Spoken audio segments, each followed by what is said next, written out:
Welcome to my channel. আমি মিঠু চলে এসেছি আরও একটা সুন্দর রেসিপি নিয়ে।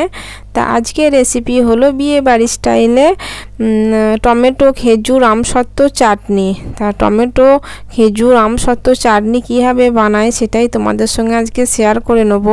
তা দেখো এখানে চাটনিটা দেখাচ্ছি, কত সুন্দর দেখতে হয়েছে, খেতেও খুব ভালো হয়েছে। আমরা তো সবসময় অনুষ্ঠান বাড়ি পাই না, তা অনেক সময় বাড়িতে এরকম চাটনি খেতে ইচ্ছা করে। তা এই চাটনিটা খেতে চাইলে তোমরা বাড়িতেই খুব সহজে বানিয়ে নিতে পারবে।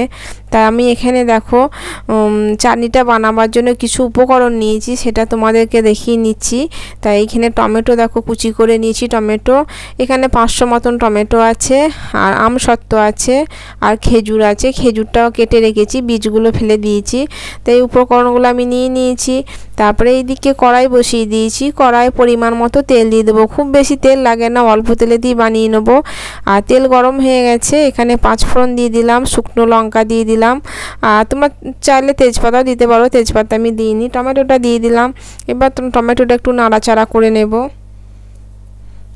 তা খুব সিম্পল রেসিপি, এটা খুব তাড়াতাড়ি হয়ে যায়, খেতেও খুব টেস্টি হয়। তা তোমরা এইভাবে বাড়িতে বানিয়ে দেখতে পারো। আর আমাকে একটা সুন্দর করে কমেন্ট করে দেবে যে আমার রেসিপিগুলো তোমাদের কেমন লাগছে, একটা লাইক করে দেবে। সুন্দর সুন্দর রেসিপিগুলো পেতে গেলে যারা আমার চ্যানেলে নতুন বন্ধু, অবশ্যই চ্যানেলটা সাবস্ক্রাইব করে পাশে থাকা বেল আইকনটা অল করে দেবে, তাহলে খুব তাড়াতাড়ি আমার ভিডিওগুলো তোমাদের কাছে পৌঁছে যাবে। তা টমেটোটা একটু নাড়াচাড়া করে নেওয়ার পর আমি এখানে পরিমাণ মতো লবণ দিয়ে দিলাম। পরিমাণ মতো লবণ দিলে কি হবে, এখানে জল বেরিয়ে আসবে টমেটোর অনেকটা, আর টমেটোগুলো খুব তাড়াতাড়ি নরম হয়ে যাবে। তাই আমি একটু নাড়াচাড়া করে আমি একটা চাপা দিয়ে দেবো, তাহলে টমেটোগুলো সেদ্ধ হয়ে যাবে। তা যতক্ষণ সেদ্ধ হচ্ছে ততক্ষণ আমি ওয়েট করব। চলো আমি আবার 3-4 মিনিট বাদে ফিরে এলাম। তা ফিরে এসে তোমাদেরকে দেখাচ্ছি টমেটোর চাটনিটা।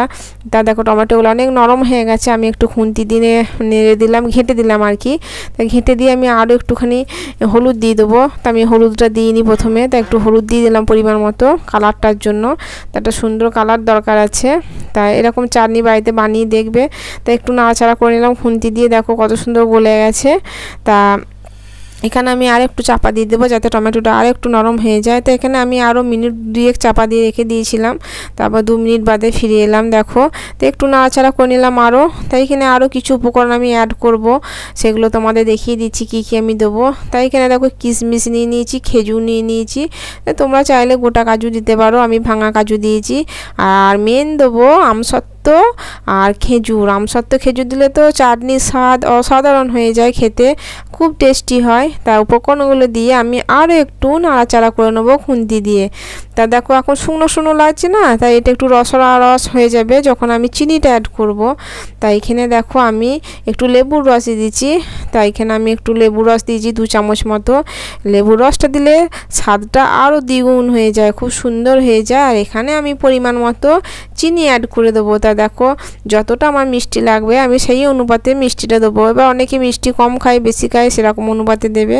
তা আমার যেমন পরিমাণ আছে সেই অনুপাতে আমি এখানে চিনিটা অ্যাড করে দিয়েছি। চিনিটা অ্যাড করে একটু নাড়তেই দেখবে এটা অনেকটা মানে পাতলা টাইপের হয়ে যাবে। রসটা যখন হয়ে যাবে, চিনিটা যখন গলে যাবে, তখন থিকনেসটা চলে আসবে চাটনির। আর দেখো আমি এখানে নাড়াচাড়া করতে তোমাদেরকে দেখিয়ে দেবো যে কতটা এখানে থিকনেস চলে এসেছে। আর খুব ভালো হয় এরকমভাবে চাটনিটা, খুব অল্প সময়ে খুব অল্প উপকরণ দিয়ে বাড়িতে এরকম বানানো যায়। তা দেখো আমার অনেকটা গলে গেছে, চিনিগুলো এখনও সব গলেনি। তো এরকম নাড়াচাড়া করতেই দেখবে 2-1 মিনিট রাখবে, তাহলেই চিনিটা অলরেডি গলে যাবে। তা এখানে একটু ফুটতে দিলাম আমি। তা দেখো একটু ফুটে গেছে। তা ফুটে গেলে পরেই আমার চিনিটা সম্পূর্ণ গলে যাবে। আর দেখো এবার আমি গ্যাসটা বন্ধ করে দেবো। আর আমি এটাকে কিন্তু মানে বেশি ফোটাবো না, এটা একটু মানে ঠান্ডা হলে অনেকটা একটু জমে যাবে, যেহেতু চিনির রস আছে এখানে। এতে তো জল অ্যাড করিনি, তাই এই চাটনিতে একদম জল অ্যাড করা যায় না। জল অ্যাড করলে পরে চাটনির ফ্লেভারটা একটু অন্যরকম হয়ে যায়। তা দেখো তোমাদেরকে দেখিয়ে দিলাম একবার চাটনিটা আমার কীরকম হয়েছে। তো এই পর্যায়ে আমি গ্যাসের ফ্লেমটা অফ করে দেবো।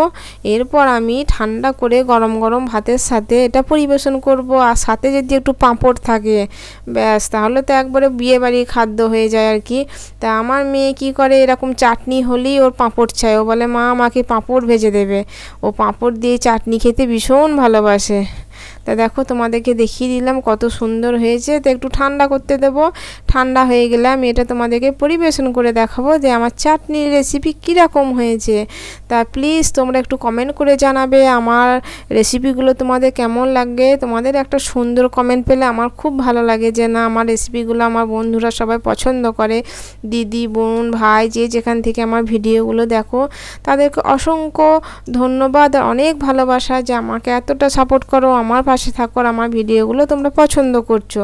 তো এইভাবে একটু পাশে থেকো আর একটা লাইক দিয়ে যাবে অবশ্যই। তোমাদের একটা লাইক পারে আমাকে আরও এগিয়ে নিয়ে যেতে সামনের দিকে।